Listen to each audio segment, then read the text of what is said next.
del 9 de octubre de Valencia, coordinador de cirugía en la Fundación Vicente Ferrer en España, de la actividad quirúrgica de voluntariado en el Hospital de Batalapalli, y es director del Instituto Valenciano de Práctica y Asesoramiento Filosófico de Mónica Caballé, que es como yo contacté con él. Las líneas de investigación en filosofía son filosofía del conocimiento, filosofía de la ciencia, filosofía de la medicina y bioética, práctica y asesoramiento filosófico y formación con el Grupo Español de Práctica de Asesoramiento Filosófico en la Escuela Sapiencial, práctica y asesoramiento filosófico. Ha trabajado como coordinador de diálogos filosóficos, es coordinador del grupo de investigación de Krishnamurti en Valencia y da talleres anuales de meditación, de mindfulness y práctica filosófica en el Centro de Psicología Integral de Valencia desde el año 2012 hasta la actualidad. Y ha publicado 2 libros, una derivación de su tesis doctoral de filosofía, La cuestión del conocimiento de la mente meditativa y religiosa en Jiddu Krishnamurti a la mente científica de David Bohm, y un libro que es La cuestión del conocimiento de Krishnamurti a Bohm.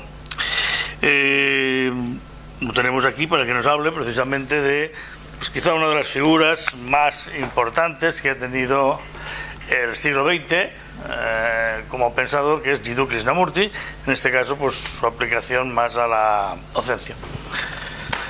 Juan, es tu turno. Si vas a sentarte, espera que te tengo que... Sí, me voy a quedar aquí sentado, sí, porque si leo alguna cita, mejor que con la gafa.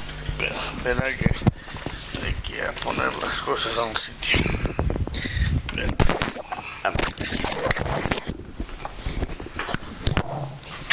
Bueno, buenos días a todos.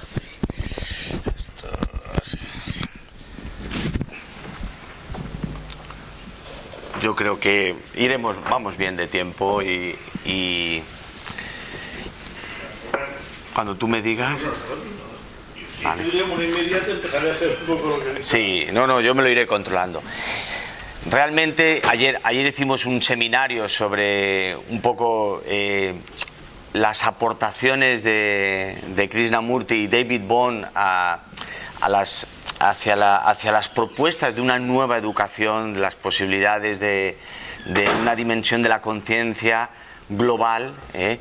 Hoy realmente, pues lo que vamos a verlo un poco, lo que Marco ha expuesto muy bien de la dimensión que está tomando esta conciencia global en el mundo de la empresa, a nivel de las organizaciones que son tan importantes en la sociedad. Y el hecho de que empiezan a ser visibles, esto realmente oírte anima mucho. A veces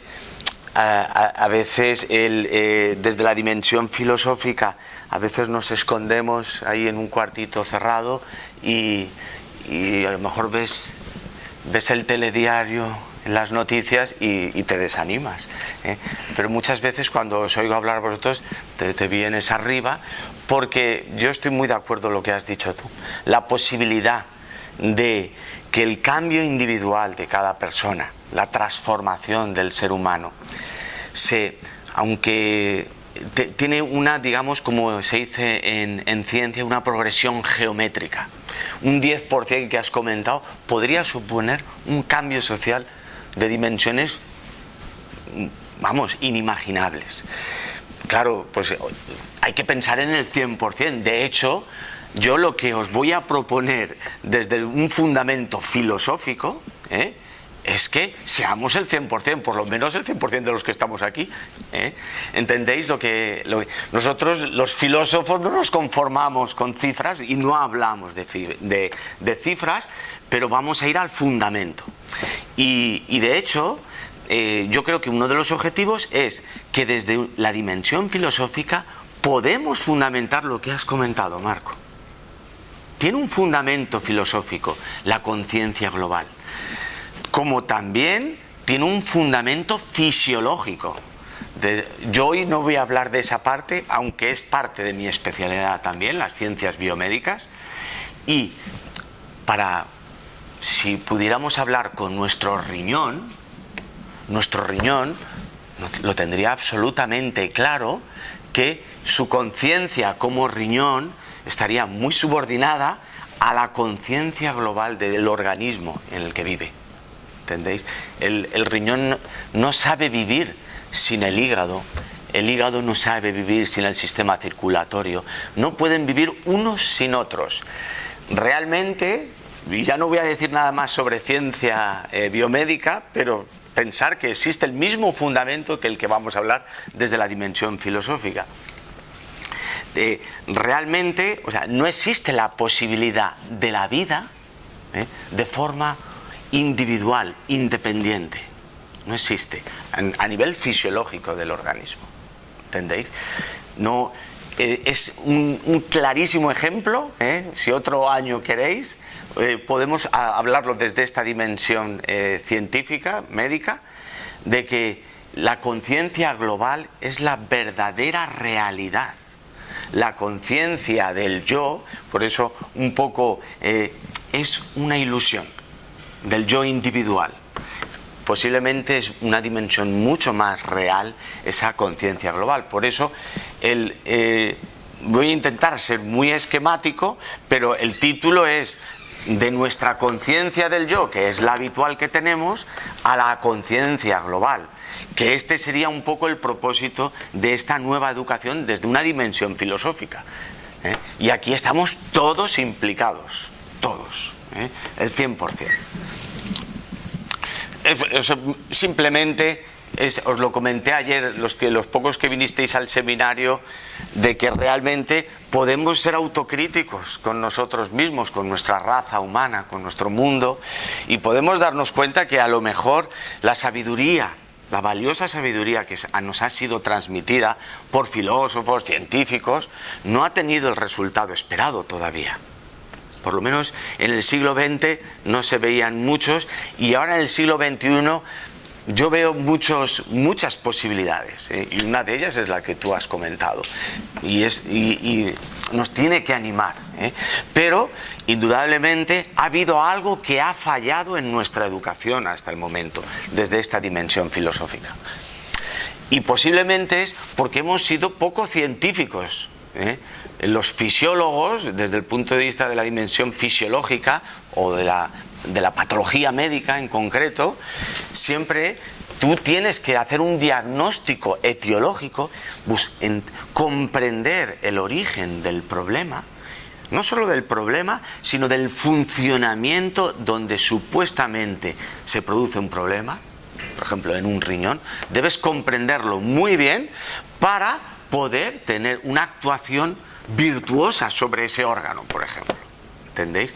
Posiblemente en nuestra vida individual, en nuestro yo, en nuestra manifestación en este mundo, no hemos dado con el origen del problema, como el problema es el conflicto, el sufrimiento que aún vivimos en este mundo, y que no solo nos podemos destruir entre nosotros, nos podemos llegar a autodestruir por la destrucción de todo nuestro ecosistema. El riñón nunca haría eso. Una célula renal sana nunca lo haría. Fijaros, en cambio, que una célula renal neoplásica, un cáncer, ha perdido el rumbo.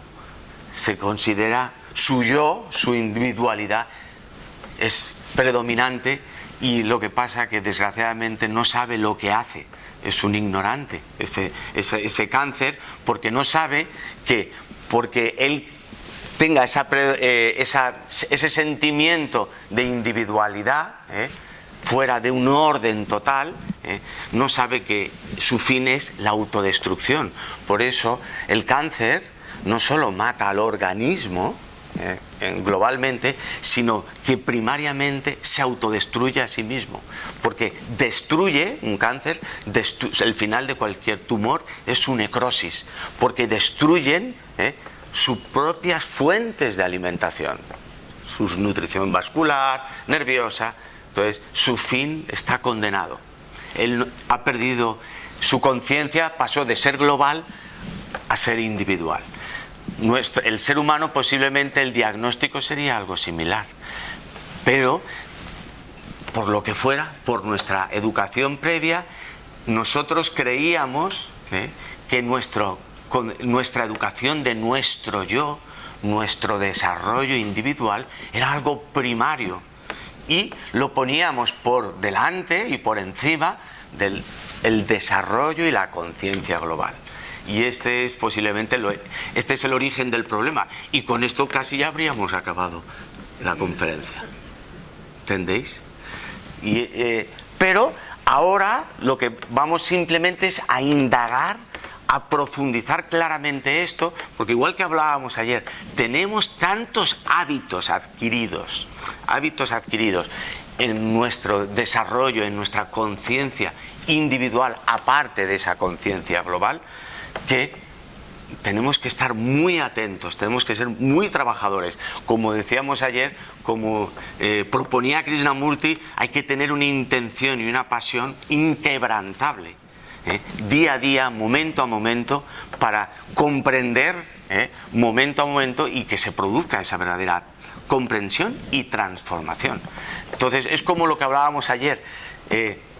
Krishnamurti no nos proponía un método, pero sí nos proponía un trabajo diario en cada momento, porque si no realmente la empresa es difícil. Llevamos una coraza, un hábito de tantos siglos, de tantas generaciones, en una educación individualizada, olvidándonos de esa conciencia global que requerirá trabajo, y todos nosotros lo vamos a necesitar. Muy rápidamente, fijaros que la evolución de la conciencia en el siglo XX desde la dimensión filosófica, esto ha sido una dimensión muy curiosa y para mí muy positiva. La conciencia moderna en la primera mitad del siglo XX o a principios del siglo XX fue, digamos, la potencia, el florecimiento en todo su esplendor de la racionalidad, de la dimensión mental. Y eso llevaba también una fortaleza de la identidad del individuo. Nos creíamos que podíamos hacer todo porque por esa fortaleza y esa racionalidad nos poníamos en la cúspide de la evolución en los distintos reinos de la vida y adquirimos unas nociones de verdad, como hablábamos ayer, fuertes y fundamentadas racionalmente. Esto generaba, sin darnos cuenta, también una fuerte conciencia del yo, como efecto secundario.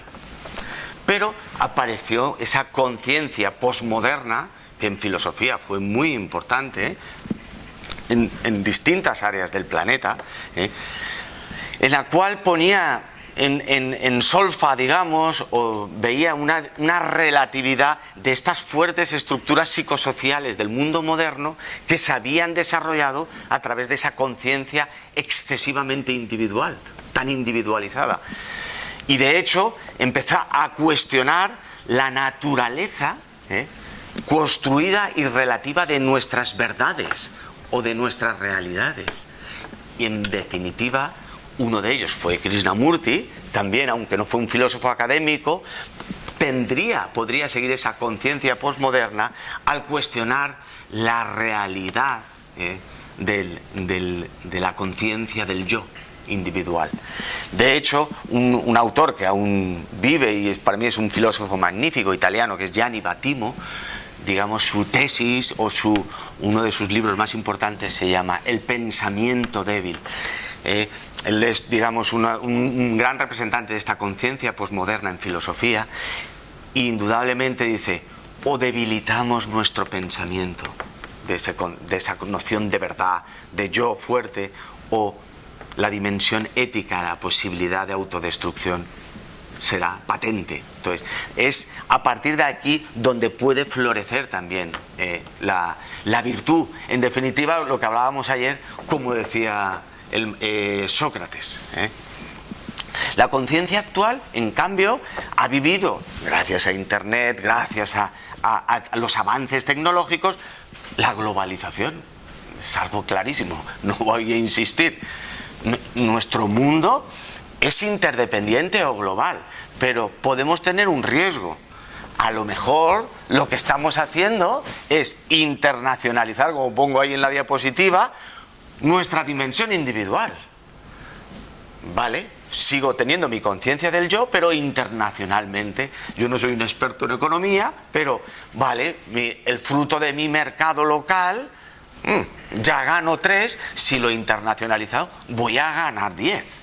¿Entendéis? Estamos trasladando esa conciencia fragmentada, local, individual, a la globalización. Tampoco es...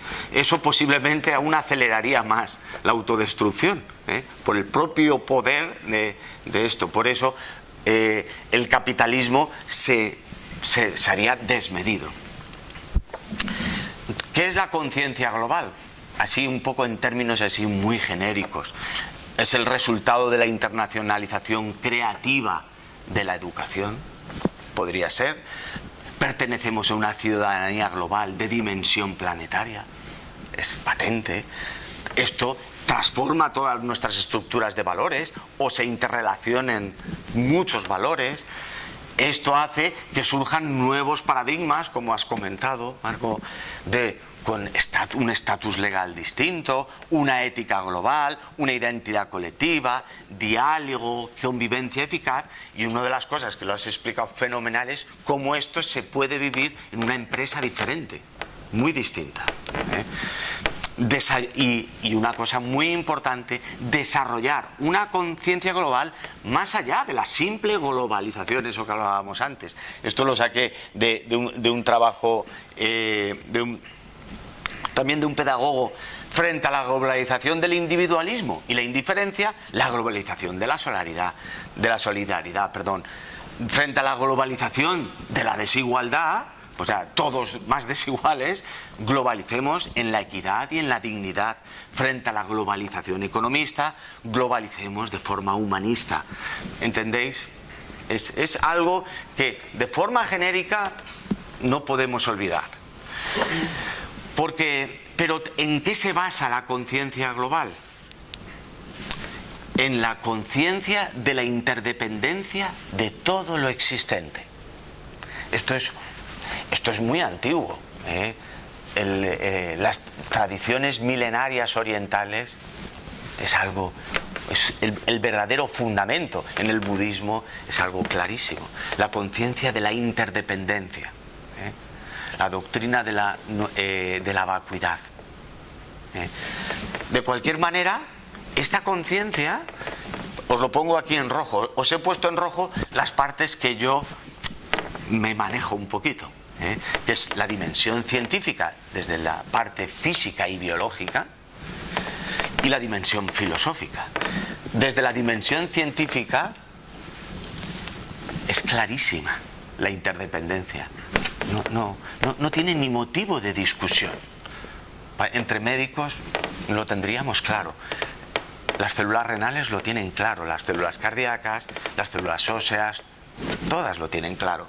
Aunque tengan una cara distinta, una manifestación distinta, pero todas eso lo tienen muy claro. Está en su propio genotipo, la interdependencia, la globalidad. Pero por eso os pongo fundamentos de la fisiología del ser humano. No hace falta que os cuente más. Pero en la física, os lo comentábamos ayer, por ejemplo, las aportaciones posteriores a la física de la relatividad de Einstein y las aportaciones de la física cuántica, fundamentalmente, por ejemplo, en este autor, David Bohm, que hablábamos ayer, cuando su aportación a la física cuántica considerada heterodoxa, pero sí y muy interesado o fundamentando la posibilidad de un orden implicado y de una estructura general y total de la materia. Lo mismo que nosotros tenemos claro a nivel fisiológico, desde las ciencias biomédicas, él intenta que científicamente lo tengan claro desde las ciencias físicas. Ellos van un poquito más atrasados que nosotros en ese sentido, los físicos, pero están haciendo mucho camino. Este último siglo ha sido tremendo. En la dimensión sociopolítica, ecológica y económica, pues ya os voy a decir todo lo que se ha dicho ya hoy. Pero a mí me gusta mucho este autor, David Noy, es un filósofo Es un filósofo norteamericano que, bueno, ha estado afincado muchos años en Japón. Su tesis doctoral se titula No dualidad. Para mí fue un texto magnífico que estudié también durante la universidad. Y él es un budista, o sea, un filósofo, digamos, de índole budista, y tiene un libro reciente hablando de, yo os lo recomiendo también desde esta dimensión económica y sociopolítica y ecológica, la posibilidad de ese despertar que habla la filosofía budista, que sea un despertar social, un despertar colectivo. Y entonces aquí se implican todas las posibilidades sociales, económicas, empresariales, ecológicas. Puede haber una teoría social budista, ¿entendéis? Que esto es algo que siempre se le recriminó a la filosofía budista, un despertar individual. Tampoco tiene mucho sentido. Si lo individual no es real, no sé, es una pregunta a hacerse, Podríamos preguntárselo al Dalai Lama, si lo tuviéramos aquí. Yo creo que estaría por la línea de la interdependencia. La respuesta es clarísima, porque ellos lo tienen en su propio fundamento, la interdependencia. Por eso está, aunque me salgo un poquito en tema, la filosofía del bodhisattva.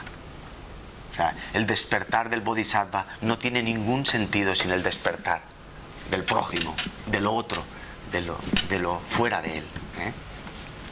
La conciencia de la interdependencia de todo lo existente, a nivel filosófico, han habido muchos filósofos que han insistido sobre ello. Uno de ellos, y voy a hablar un poquito más, porque así Antonio me lo encargó, pero podríamos poner muchos de ellos, desde esa dimensión filosófica, es Jiddu Krishnamurti. No voy a hablar hoy de la biografía porque si no nos extenderíamos. Ayer hicimos un seminario de casi 4 horas, entre Krishnamurti y Bohm y varias cosas.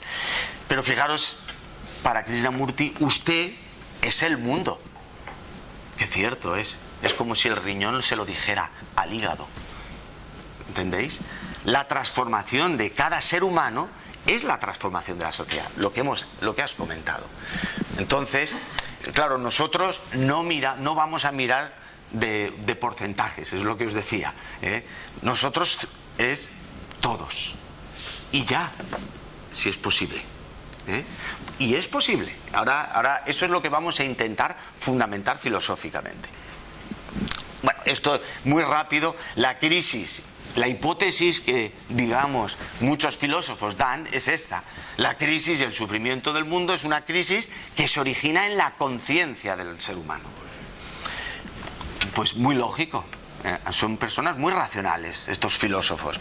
Pues investiguemos la naturaleza de la conciencia, porque esto a lo mejor nos puede dar esa respuesta, vamos al origen del diagnóstico, y entonces nos puede abrir la posibilidad a una nueva forma de cognición, de aprendizaje, de educación, que realmente ya de verdad suponga una transformación radical. Esto nos lo dijo Sócrates. Acordaros, ayer lo comentábamos mucho, hace 2500 años, pero algo ha fallado. Es lo que es la diapositiva de la primera que os he puesto. Algo ha fallado en el ser humano, en nuestra historia más reciente. ¿Y qué es el yo? Diría Krishnamurti. ¿Qué es la conciencia del yo? Que todos la conocemos. Leerla, la idea, el recuerdo, la conclusión. Estos son palabras de él, textuales. La experiencia, nuestras intenciones, unas conocidas y otras no, el constante empeño por ser o por no ser, nuestra memoria acumulada, lo inconsciente, lo racial, ya se proyecten hacia afuera en acción o se proyecten espiritualmente como virtud. El esforzarse por todo ello, la voluntad, es el yo, pero el yo es causa inevitablemente de división. Nos encierra un poquito en nosotros mismos, si solo tenemos esa visión particular. Sus actividades, por nobles que sean, también nos separan y aíslan. Por eso el pensamiento, desde esa conciencia del yo, el conocimiento y la experiencia que acumulamos genera esa conciencia del yo. Y el pensamiento es la proyección de lo conocido y de la experiencia previa. Entonces, desde ese fundamento, está generando su propia limitación. Nos estamos basando en lo antiguo, en el viejo pensador. Digamos que el pensamiento, visto así de forma particular, es un pensamiento basado en la memoria, en la experiencia previa, y no ve nada nuevo, reacciona según tiene, digamos, programado en su memoria, con lo cual todo nuestro proceso del pensar y nuestro aprendizaje está limitado y, en definitiva, es fragmentario, divide. Estamos fundamentados inconscientemente muchas veces en esta comprensión y vivencia fragmentada, en el que construimos nuestro yo. Todos tenemos esa conciencia del yo, ya lo decíamos ayer, y es absolutamente natural e incluso necesaria. Si no, como decíamos ayer, no sabríamos volver a casa, no sabríamos emplear el lenguaje. O sea, la conciencia de esa identidad individual existe, pero no existe de forma aislada. Esa sería un poquito. El riñón diría: yo existo como célula renal, pero nunca aislado del mundo. Eso lo tendría claro. El problema nuestro es que, lógicamente, sentimos y creamos, construimos nuestra identidad, y la necesitamos para relacionarnos y en nuestra vida racional, mental. Construimos nuestro yo, pero creemos que es un yo independiente, ¿entendéis? No interdependiente, que era la otra conciencia.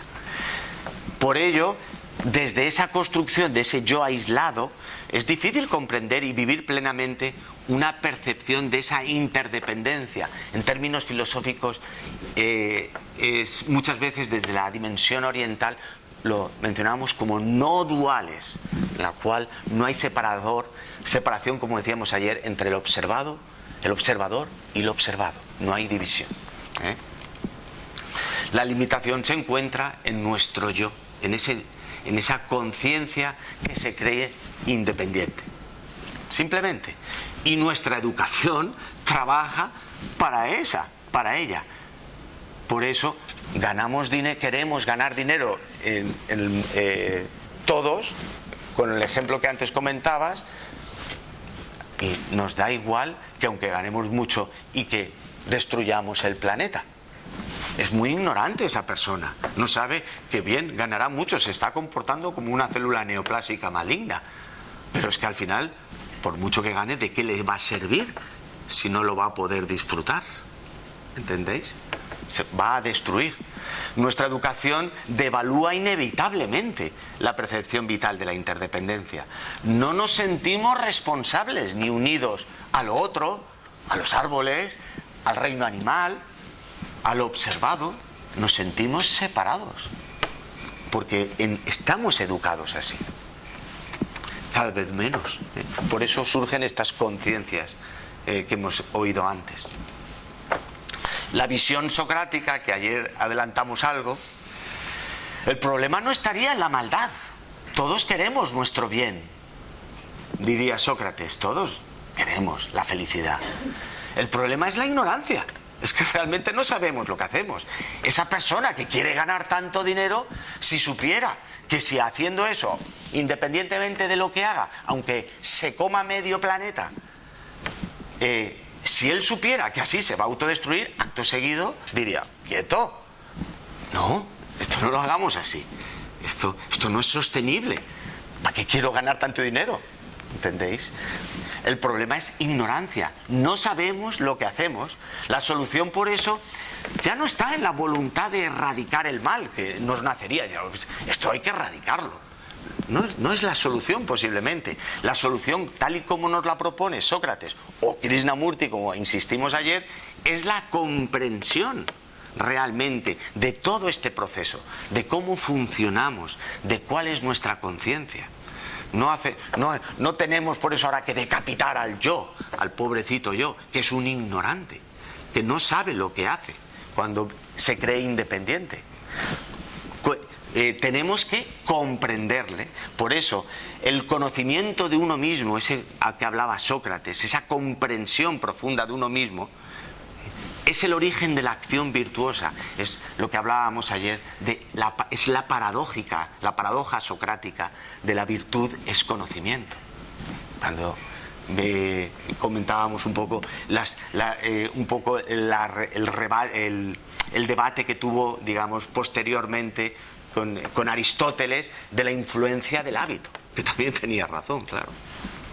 Entonces, como decía Sócrates, no es posible conocer el bien y no hacerlo. Si tú sabes que si vas por aquí te vas a autodestruir, no vas a ir por ahí. Es clarísimo. La clave es, ¿cuál es el tipo de conocimiento que necesitamos? Esto es lo que le diría Sócrates a Aristóteles. Le diría, ¿es un código ético o moral? ¿Es una comprensión científica objetiva en ese momento? Acordaros de las verdades relativas, que es la ciencia. Posiblemente la solución o el conocimiento que necesitamos es una conciencia profunda, una comprensión profunda y global de la naturaleza, de la conciencia y de la vida y de la realidad, para darnos cuenta que realmente nuestro yo, su independencia es una independencia muy relativa, por supuesto nada absoluta, y siempre en interdependencia, en interrelación con todo su ecosistema. Entonces, ahí estaría la solución, no en erradicar al yo. De hecho, si erradico mi propio yo, ya no sé volver a Valencia luego. ¿Entendéis? Con comprenderlo profundamente tenemos más que de sobra. De hecho, voy a poner dos, porque hablando de Krishnamurti, para los que no estuvisteis ayer, un poco realmente, un poco su filosofía y su insistencia en la importancia de una forma diferente de aprender, como él llamaba la importancia de una observación pura, que permitiera un conocimiento profundo de uno mismo y a raíz de la misma surgir una inteligencia distinta, que él llamaba inteligencia creativa. Entonces, la comprensión o conocimiento de uno mismo que nos propone Krishnamurti implica primariamente toda la estructura y el movimiento del pensar cotidiano, en todos los momentos, nuestras emociones, nuestras acciones, nuestras reacciones. Comprender al pensador, al observador, al movimiento de esa conciencia del yo que se cree independiente. Cuando uno descubre la limitación de lo viejo es esa conciencia del yo, el mismo descubrimiento de esto ya es inteligencia, ya es creatividad. Y solamente cuando esta inteligencia funciona puede surgir una nueva dimensión. Esta es la nueva educación realmente, a la cual todos de forma natural deberíamos implicarnos. Esto hará que el 10% lo consigamos enseguida, Marco. Y entonces luego la progresión será geométrica, como pasa en ciencia. Una nueva educación puede ser, esta palabra deconstrucción nos gusta mucho a nivel filosófico, pero realmente a mí me gusta más seguir empleando la palabra socrática o desde la dimensión de Krishnamurti de comprensión. O sea, realmente comprendemos la limitación de la conciencia hipertrófica. Aquí he puesto la palabra hipertrófica, o que se cree independiente del yo, en la